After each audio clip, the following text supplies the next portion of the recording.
امریکہ کا پاکستان کی سیاست میں بہت بڑا ہاتھ ہے۔ ایک وقت میں 10 لباس پہن لیں گے، ایک وقت میں 10 کمروں میں سو لیں گے، ایک وقت میں 1 درجن شوز پہن لیں گے، ایک وقت میں کیا 6 بکرے کھا لیں گے۔ یہ چین جسے آپ اپنا دوست کہتے ہیں، یہ بلوچستان کو توڑوانے میں اہم کردار ادا کرے گا۔ قبر ایک ہے، مردے 2 ہیں امیدوار۔ بھوکا رکھ کے اس پر مچھر کیڑے چھوڑ کر، اس کی لائٹ بند کر کے، پنکھا بند کر کے، اس کی تالا بندی کر کے 8-10 کے کمرے میں محبوس، تو یہ کبھی یہ کالے قانون پاس نہ کر سکتے۔ بسم اللہ الرحمن الرحیم۔ السلام علیکم ناظرین کرام، میں ہوں آپ کا میزبان خواجہ آصف بٹ۔ امریکی انتخابات کا نتیجہ آ گیا ہے اور ڈونلڈ ٹرمپ الیکشن جیت گیا ہے۔ اس الیکشن جیتنے کے اثرات پاکستانی سیاست پر کیا ہوں گے؟ عمران خان کی جیل اور رہائی پر اس کے اثرات کیا ہوں گے؟ اور جو فرعون بنے بیٹھے ہیں ہمارے ملک کے اندر، ان کا کیا ہوگا اور کیا بنے گا؟ اس پہ میں ذرا بعد میں بات کروں گا، لیکن آج میرا دل چاہ رہا ہے کہ کوئی ادبی سے ماحول میں اس ولاگ کا آغاز کیا جائے۔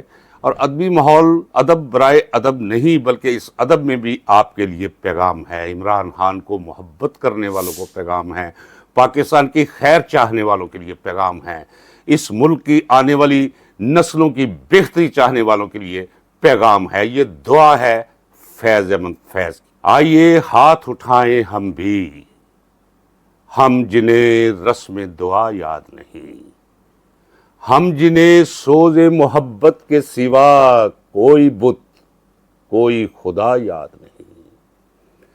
آئیے عرض گزاریں کہ نگار ہستی، زہر امروز میں شیرینی فردا بھر دے، وہ جنہیں تاب گراں باری ایام نہیں، ان کی پلکوں پہ شب و روز کو ہلکا کر دے، جن کا دی کذب و ریا ہے ان کو ہمت کفر ملے، جرت تحقیق ملے، جن کے سر منتظر تیغ فغاں ہیں ان کو دست قاتل کو جھٹک دینے کی توفیق ملے۔ ناظرین اکرام، میری آپ سے گزارش ہے کہ میرے چینل کو سبسکرائب کر لیں۔ میں کوشش کرتا ہوں کہ یہ گزارش آپ سے نہ کروں، لیکن تاکہ میرا پیغام دور دور تک پہنچے، جب تک مجھے یہ موقع میسر ہے کہ میں آپ کے ساتھ مخاطب رہوں۔ بیل آئیکن ضرور دبائیے گا اور آل کو کلک کیجیے۔ ناظرین اکرام، ڈونلڈ ٹرمپ جیت گیا۔ میری ویڈیوز گواہ ہیں کہ میں پورے تیقن کے ساتھ کہتا چلا رہا ہوں کہ ڈونلڈ ٹرمپ جیتے گا۔ میں کوئی ناسٹریڈیمس نہیں ہوں جس نے 1566 میں future history of the world لکھ دی تھی، جس پہ آج بھی لوگ انگشت بنندہ ہیں، حیران ہیں۔ مجھے کیسے علم تھا کہ ٹرمپ جیتے گا؟ ونسنٹ چرچل، فلسفی وزیر اعظم برطانیہ کے سابق، وہ جب ریٹائر زندگی گزار رہے تھے، بڑی اچھی ریٹائر زندگی انہوں نے گزاری، پینٹنگ کیا کرتے تھے، شاعری پڑھا کرتے تھے، کتابیں لکھا کرتے تھے، مجلسیں جمایا کرتے تھے، اور اپنے تجربات سے لوگوں کو آگاہ کیا کرتے تھے، دوستوں کو۔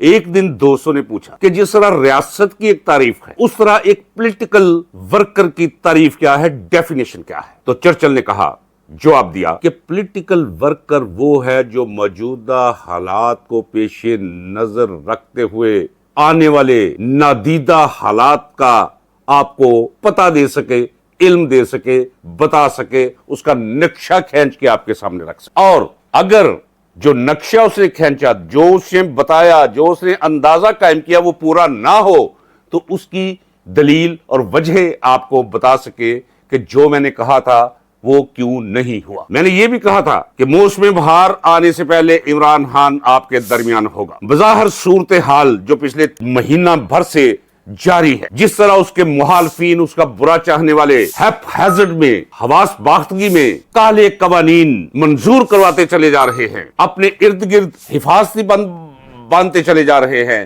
اور عمران خان کا اپنی طرف سے قافیہ تنگ کرنے کے تمام انتظامات، اہتمامات وہ کر رہے ہیں۔ ایک مایوسی سی ہے جو پھیلی ہوئی ہے، ایک خوف ہے جو چھایا ہوا ہے سوسائٹی پہ۔ میں ساتھ ساتھ یہ بھی کہتا چلا رہا ہوں کہ مکرہم و مکر اللہ واللہ خیر الماکرین۔ وہ اپنی تدبیر کرتے ہیں، اللہ اپنی تدبیر چلاتا ہے، اور اللہ بہترین مدبر اور تدبیر کرنے والا ہے۔ میں امید کا دامن کبھی نہیں چھوڑتا ہوں۔ میں آپ کو کہتا چلا رہا ہوں کہ کچھ نہ کچھ ہو کر رہے گا دیکھیے ہوتا ہے کیا. غالب کا ایک شعر ہے, رات دن گردش میں ہے سات آسماں, کچھ نہ کچھ ہو کر رہے گا دیکھیے گھبرائیں کیا. کچھ نہ کچھ ہو کر رہے گا, بندہ تدبیر کرتا ہے, بندہ منصوبے بناتا ہے, اللہ کی ذات کی ایک اپنی تدبیر ہو. ایک پولیٹیکل ورکر کی حیثیت سے مجھے نہیں کہنا چاہیے, نہ خوشی سے بغلے میں جانی چاہیے, لیکن یہ تو آپ مانتے ہیں کہ امریکہ کا پاکستان کی سیاست میں بہت بڑا ہاتھ ہے, بلکہ پورا ہاتھ ہے, بازو ہے پورا. بھٹو کو پھانسی لگوانا ہو تو امریکہ کروا سکتا ہے, آپ یقین جانیے. عمران خان کی گورنمنٹ کو ختم کروانا ہو تو بائیڈن کروا سکتا ہے. اور یہ بھی آپ نے سنا ہے اور درست سنا ہے کہ امریکہ اپنے نیشنل انٹریسٹ سامنے رکھتا ہے. وہ کبھی شخصیات کو نہیں دیکھتا, وہ کبھی ذاتی تعلقات کو نہیں دیکھتا, وہ دیکھتا ہے میرا قومی مفاد کس میں ہے. لیکن ایکسیپشنز آر آلویز دیئر, یہ ایک ایکسیپشنل معاملہ اور واقعہ ہے. کیا آپ تصور کر سکتے ہیں کہ آرمی چیف لانس نائک کو کوئی حکم کرے اور لانس نائک ادھر دیکھنے شروع کر دے, سر کھجانا شروع کر دے جیسے سنے نہیں؟ ممکن نہیں. کیا یہ ممکن ہے کہ انسپیکٹر جنرل پولیس کسی سنتری کو کچھ کہے اور سنتری کی دوڑے نہ لگ جائیں وہ کرنے کے لیے؟ کیا یہ ممکن ہے کہ انسپیکٹر جنرل جیل خانہ جات کسی حوالدار کو کہے اور حوالدار سرے منہ انحراف کرے اس کے حکم سے؟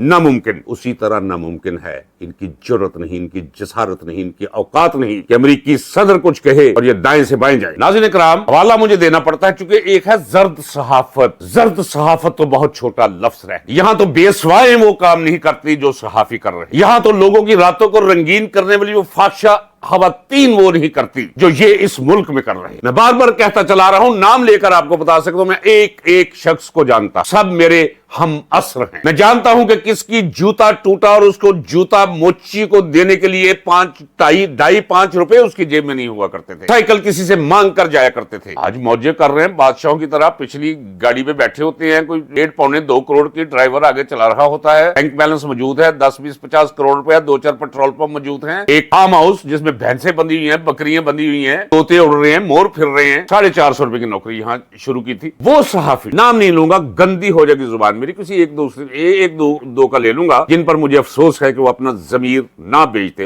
سوری, اور بھائی کوئی بیچنے کے لیے چیز ہو تو بندہ بیچتا ہے نا, ضمیر تو قدرت نے میرا حال ان کے اندر رکھا ہی نہیں. یہ سال میں رنگ و بو میں یہ تفن پھیلانے کے لیے آئے. کہتے ہیں برائی اور اچھائی پیرالل چلتی ہیں, کبھی برائی طاقتور ہو جاتی ہے, کبھی اچھائی جو ہے وہ اپنی طاقت کا مظاہرہ کرتے ہیں, لیکن برائی ساتھ رہے. بعض انسانوں کو اللہ تبارک و تعالیٰ نے یہ ذمہ نہ جانے کیوں دے کر بھیجا ہے کہ آپ نے برائی کی علم برداری کرنا. جب کسی سے کوئی کام قدرت کروانا ہو تو سب سے پہلے اس کی عقل پر تالے لگاتی ہے. انہیں نہیں پتا کہ یہ کیا کر رہے, کیا کھا لیں گے, کیا پی لیں گے, ایک وقت میں 10 لباس پہن لیں گے, ایک وقت میں 10 کمروں میں سو لیں گے, ایک وقت میں 1 درجن شوز پہن لیں گے, ایک وقت میں کیا 6 بکرے کھا لیں گے. یہ گولیاں کھاتے ہیں, یہ نیند کی, ہاضمے کی, بلڈ پریشر کی, یورک ایسڈ کی, لیکن ذلت امیز کام انہوں نے پکڑا. مثلا سہیل بڑائچ کہہ رہا تھا, اسے کسی نے پوچھا, اسے دانشور سمجھتے ہیں, اور بندہ پوچھے اس کی شکل دانشور والی, دانشور کہاں سے آ گیا بھائی وہ, اور شکل سے ریچھ نچانے والا لگتا ہے وہ. آپ نے لوگوں نے کیا کیا قہر ہے خدا کا, اور کیا چھوٹا پن ہے, کیا زوال اور انحطاط ہے اس معاشرے کا کہ وہ کہتا ہے جناب اگر ٹرمپ آ بھی گیا تو ٹرمپ جیت نہیں سکتا. یہ سہیل بڑائچ کہہ رہا ہے. باقی کے نام میں لے کر بتاتا ہوں کہ اگر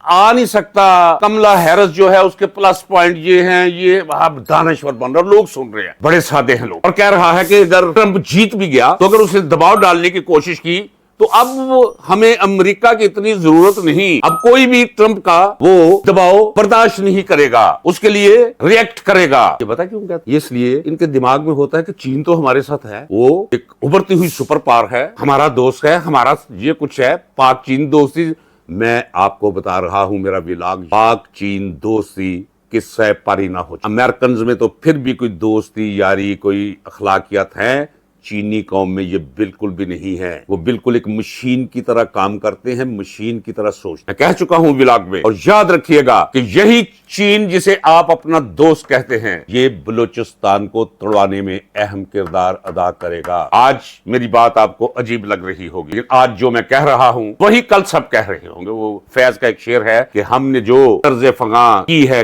قفس میں ایجاد ہے, گلشن میں وہی طرز بیان ٹھہری. آج جو میں کہہ رہا ہوں کل سارا زمانہ کہتا ہوا آپ کو سنائی دے گا.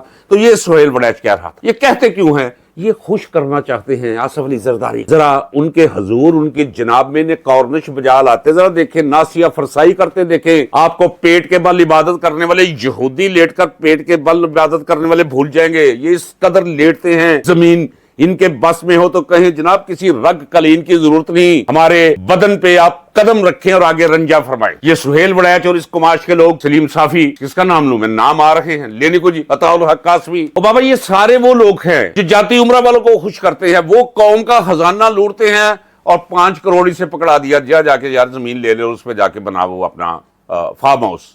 پیسے کس کے ہیں؟ آپ کے اور میرے۔ یہی وہ لوٹ مار ہے جس لوٹ مار کے بدل میں اس کے عوض یہ غربت، بے روزگاری، افلاس پھیلا ہوا ہے، مہنگائی آسمانوں کو چھو رہی۔ یہ کوئی نواز شریف کے پیسے نہیں ہیں، کسی کو 10 کروڑ پکڑا دیا، کسی کو 15 کروڑ پکڑا دیا، کوئی ملنے کے لیے گیا، میں اشارہ کر رہا ہوں، ملنے کے لیے گیا تو اسے کہا ہاں ہماری باتیں تو طے پا گئی لیکن آپ ہمارے بھائی ہیں، آپ کے لیے ایک بنگلہ میں نے دیکھا تھا فرانس میں، وہ مجھے دکھایا ہے انہوں نے کسی کو، میرا جی چاہا کہ میں آپ کو دے دوں، بنگلہ دے دیا، کتنے کا؟ 70 کروڑ روپے کا بنگلہ جو ہے وہ دے دیا چھوٹا سا، لے جی جائیں موج کریں۔ تو یہ صحافت صرف زرد صحافت نہیں رہ گئی، یہ غلیظ صحافت ہے، غلاظت پھل پھول رہی ہے، اس میں تفل پھیلا رہے ہیں، اور یاد رکھیے گا وہ وقت آنے والا ہے، حساب ہوگا، میں کہہ رہا ہوں، میں نے کبھی سوچا بھی نہیں تھا، مجھے ماحول بتا رہا ہے کہ حساب ہونے والا ہے۔ یہ ڈر کیا ہے عمران خان سے؟ انہیں یہ راتوں رات یہ کرو وہ کرو، یہ اس لیے کہ ٹرمپ اگر آگ جائے تو ہمیں کہے تو ہم کہیں گے جناب یہ تو ہمارا قانون ہے، یہ ملک قانون، یہ قانون ایسے بنتے ہیں، قانون وہ لوگ بناتے ہیں جنہیں قانون بنانے کا استحقاق حاصل ہو، قانونی استحقاق ہو، قانونی استحقاق ہی نہیں۔ میں کہتا ہوں 16 سیٹیں جیتے ہیں، لوگ کہتے ہیں 16 بھی نہیں جیتے۔ تو خوف کیا ہے عمران خان سے؟ عمران خان سے خوف یہ ہے کہ جن طبقات اور اداروں کے چہروں سے نقاب نوچے ہیں، نقاب تو نوچ لیے، الف کر کے رکھ دیا 25 کروڑ عوام کے سامنے اور پوری دنیا کے سامنے، صرف یہی تک نہیں کام رکے گا کہ ان کے چہرے دکھا دیے، اب ان چہروں کو حساب دینا ہوگا۔ یہ اپنے یوم حساب سے ڈرتے ہیں، وہ یوم حساب جو یہاں ہوگا کہ ہم دیکھیں گے، لازم ہے کہ ہم بھی دیکھیں گے، انشاءاللہ دیکھیں گے، یہ ڈر ہے انہیں۔ وہ کہا کرتے تھے نا قبر ایک ہے مردے 2 ہیں امیدوار، یا بھٹو اس میں جائے گا یا ضیاء جائے گا، تو ضیاء نے مار دیا، طاقت تھی، لیکن اب 1977 نہیں ہے، اور نہ یہ ذوالفقار علی بھٹو ہے، یہ کچھ اور چیز ہے۔ اس کے آس پاس خدا نے ایک تقدیس، محبت اور نور کا حالہ بنا رکھا، اسے اگر آپ کے ہاتھوں یہ سزائیں دلوا رہا ہے، یہ عزیزتیں دلوا رہا ہے، اس کی تربیت کروا رہا ہے آپ کے ہاتھ، جس طرح موسیٰ کی تربیت فرعون نے کی۔ آپ کیا سمجھتے ہیں کہ اسے بھوکا رکھ کے، اس پر مچھر کیڑے چھوڑ کر، اس کی لائٹ بند کر کے، پنکھا بند کر کے، اس کی تالا بندی کر کے 8-10 کے کمرے میں محبوس رکھ کے، نہیں، وہ بدن کی حدود سے ورا ہو چکا، وہ اندر بیٹھا بھی پرواز کر رہا ہوتا ہے، اس قوم کے لیے سوچ رہا۔ تو کہتے ہیں جی خاموش ہو گیا، وہ سلیم صافی کہہ رہا تھا، وہ ساری جوید چنگڑ جی وہ خاموش ہو گیا، اب تو جو ہے اندر سے ٹوٹنے والا ہے، تمہیں کیا پتا تمہارے منہ میں خاک کیا لے جاؤ گے۔ تو یہ جو کہا جا رہا ہے، جیسے سہیل وڑیچ کہتا ہے کہ جناب وہ کچھ نہیں ہوگا، اثر پڑے گا۔ ایک پولیٹیکل ورکر کی حیثیت سے میں آپ کو مبارکباد دے رہا ہوں۔ آپ جانتے ہیں کہ میں آپ کو کہتا چلا رہا ہوں کہ موسم بہار آئے گا تو موسم بہار مکمل موسم بہار ہوگا، لیکن اس کا مطلب ہرگز نہیں کسی کے کاندھے پہ رکھ کے کبھی بھی بندوق نہیں چلانی چاہیے، آپ کو عمل کے لیے تیار رہنا چاہیے۔ میں نے کل کے ولاگ میں بھی کہا، آج بھی کہتا ہوں کہ اگر آج سے مہینہ پہلے آپ سڑکوں پہ ہوتے تو یہ کبھی یہ کالے قانون پاس نہ کر سکتے، وقتی طور پر یہ پاس کوئی نہیں ہوئے۔ یہ ٹیشو پیپر جو ٹوائلٹ میں استعمال کرتے ہیں لوگ اور گند پونچھ کے پھینک دیتے ہیں، یہ اس قابل بھی یہ قوانین نہیں ہے جو بنائے گئے ہیں، ان کی حیثیت کوئی نہیں ہے، میں آپ کو بطور وکیل یہ یقین دلاتا ہوں۔ اور جو شخص بھی اس واردات کے اندر شامل رہا ہے، آپ چپ کر جائیے، میں دیکھ رہا ہوں، میری آنکھیں دیکھ رہی، حساب دینا ہوگا، حساب لیا جائے گا۔ بند کر رہا ہوں۔ ناظرین کرام، ان قریب عمران خان کی طرف سے کال ملے گی آپ کو، مجھ سے لوگ پوچھتے ہیں کہ آپ صرف ولاگ کرتے ہیں، آپ بھی میدان میں کیوں نہیں آتے؟ میں میدان میں نکلتا ہوں لیکن ابھی سٹیج پہ نہیں آ رہا۔ یہ کام کون کرے گا؟ کیونکہ ڈرا دیے گئے ہیں لوگ، دھمکا دیے گئے ہیں، چپ کرا دیے گئے ہیں لوگ، تو یہ ویکیوم تو فل ہونا چاہیے۔ میں آپ کے ساتھ ہوں گا، آپ کے شانہ بشانہ ہوں گا، لیکن آپ سے میری گزارش ہے کہ ایک مرد کلندر خدا نے آپ کو عطا کیا ہے، شخصیت ایک لیڈر، ایک بہادر ترین شخص، ایک مضبوط ترین شخص، فوج کو بھی تو مضبوط اور بہادر، کہ راستے میں کوئی شے رکاوٹ نہیں بن۔ عمران خان کی رہائی چاہتے ہو، نکلو باہر۔ پنجابی وچ کہندے نے کہ رانجا تخت ہزاریوں ٹرے تے سہی پیراں ہیٹ سیالاں دا چنگ ہوندا۔ اجازت دیجیے، اللہ حافظ۔